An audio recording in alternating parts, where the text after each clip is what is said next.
नमस्कार, आप सभी का स्वागत है अन्नदाता कार्यक्रम में। आपके साथ मैं हूं सोनाली सिंह। हमारे देश के किसान जन का पोषक है, वह श्रम का देवता है, अन्नदाता है। उसमें ही भारत की आत्मा निवास करती है।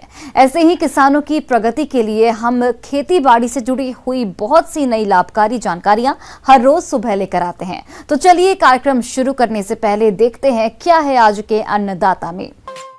हमारे प्रदेश के अनेक किसान भाई खरीफ मौसम में मक्का की खेती करते हैं, लेकिन कभी कभी भारी वर्षा या कीट रोगों से अधिक प्रकोप के कारण फसल खराब हो जाती है और किसानों को आर्थिक हानि होती है।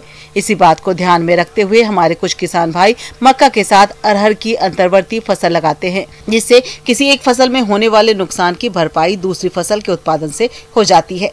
तो आप मक्का और अरहर की अंतर्वर्तीय फसल में इस समय कौन कौन से जरूरी कार्यों को करें, इसकी जानकारी दे रहे हैं एक विषय विशेषज्ञ रतनदीप सोनी। ज़्यादा काश्त का रकबा असिंचित क्षेत्र में आता है। ऐसी स्थितियों में इन क्षेत्रों में अंतर्वर्ती फसल ली जा सकती है। अंतर्वर्ती फसल से मतलब है एक ही खेत में एक सीजन में एक से अधिक फसल एक साथ उगाना अलग अलग कतारों में, ये अंतर्वर्ती खेती के अंतर्गत माना जाता है। जैसा कि हम जानते हैं कि अंतर्वर्ती खेती करने के जो फायदे होते हैं, जैसे खेत की तैयारी में, प्रारंभिक तौर में पौध संरक्षण में, निराई गुड़ाई में, कीट नियंत्रण में, यदि अंतर्वर्ती फसल में करते हैं तो दोनों फसलों के लिए सामान्यतः एक ही तरह का उपचार पद्धति अपनाई जाती है। इसलिए भी हम इन दो फसलों की खेती एक साथ कर सकते हैं। और दूसरा, फसलें अंतर्वर्ती फसल के रूप में दो ऐसी चुनती हैं जो कि पूरक हों, एक दूसरे की प्रतिस्पर्धी न हो। मतलब कॉम्पिटिटिव नेचर वाली फसलों को अंतर्वर्ती फसल में नहीं लेते हैं, बल्कि कॉम्प्लीमेंट्री, जो एक दूसरे के पूरक फसल के रूप में होती है। उदाहरण के लिए मक्का और अरहर की खेती, जिसे तुअर के नाम से, राहर के नाम से भी किसान भाई जानते हैं।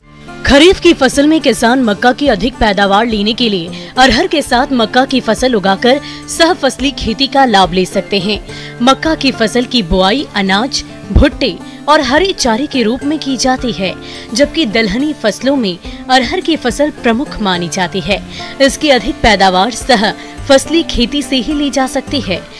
खरीफ में तुअर के साथ मक्का की खेती की जा सकती है और इसके लिए 2 कतार तुअर की और 2 कतार मक्का की रखी जा सकती है। अरहर की फसल शुरुआत में उसकी बढ़वार कम होती है, लेकिन बाद में उसकी बढ़वार तेजी से होती है। तो वानस्पतिक वृद्धि शुरू में कम होने के कारण जो हमारी मक्का है उसकी बढ़वार अच्छी हो जाती है, उसकी पैदावार भी हमें बेहतर मिल जाती है। और जब ये फसल पककर कटने के लिए तैयार होती है और उस समय इसको काट देते हैं, उसके बाद फिर अरहर की फसल में वृद्धि शुरू होती है।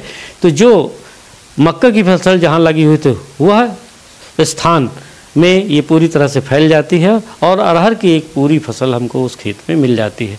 तो लागत, उत्पादन लागत दोनों फसलों के लिए एक समान हो जाती है शुरुआती तौर पर। बाद में उस फसल को काटना, गहाई का भी खर्च आता है उसमें। ऐसा यदि हम करते हैं तो खरीफ की फसल के रूप में हमें मक्का मिल जाती है और रबी की फसल के रूप में हमें अरहर की हो जाती है और कृषि भूमि का सर्वाधिक उपयोग होता है। तो संसाधनों का उपयोग और खर्चे में कमी दोनों हो जाती है। तो इस तरह से हम करेंगे तो हम फसल अंतर्वर्ती फसल से भरपूर फायदा ले सकते हैं। किसान भाइयों, अरहर और मक्का की फसल में कई तरह के खरपतवारों का प्रकोप होता है, जिसकी वजह से फसल कमजोर हो जाती है और अनेक तरह के कीट रोग भी लगने लगते हैं। इसलिए खरपतवार नियंत्रण के लिए निराई गुड़ाई की जाती है। इसकी पहली निदाई फसल बुआई के 30 दिन बाद ही की जाती है और बाद की निराइयों को 30 से 40 दिन के अंतराल में करना होता है। और ऐसा करके हम खेत के अंदर खरपतवारों की प्रतिस्पर्धा फसलों के लिए वो कम कर सकते हैं। क्योंकि मक्के की फसल ले रहे हैं, इसकी पोषक तत्वों की मांग ज़्यादा होती है, नाइट्रोजन तत्वों की ज़्यादा मांग होती है।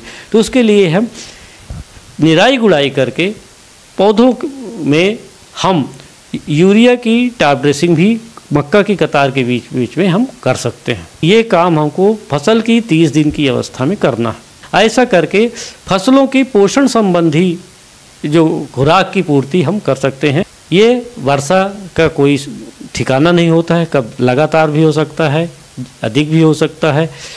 तो उस स्थिति में ये जल भराव में जो जड़ क्षेत्र में होगा उससे फसल को नुकसान होता है।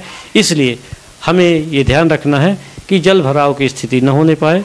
खेत में यथासंभव स्थिति के अनुसार हमें उसमें कहीं यदि किस खेत के किसी कोने में जल भराव का आभास होता है तो वहाँ से जल निकासी की समुचित व्यवस्था करें, ताकि हमारे फसल पौधों की बढ़वार में कोई अंतर ना आए और पैदावार हमारी कम न होने पाए, पौधों की बराबर वृद्धि हो सके। किसान भाइयों, अरहर और मक्का की फसल में कुछ कीटों का प्रकोप अधिक होता है, जिसकी वजह से फसलें कमजोर हो जाती है और आगे चलकर इनसे उत्पादन बेहद कम मिलता है।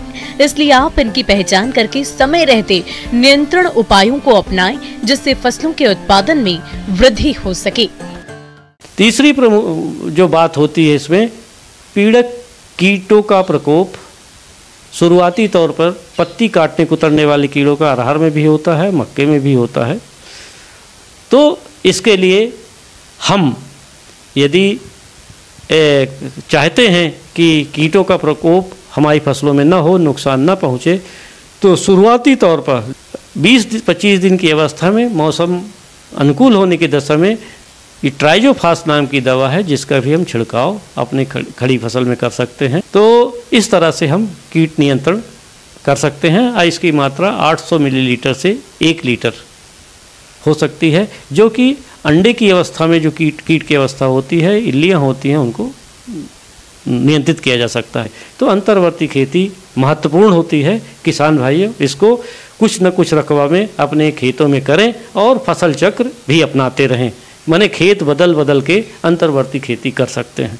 तो सीमित पानी में भी अधिकतम पैदावार किसान भाई अपने खेतों में सुचारू रूप से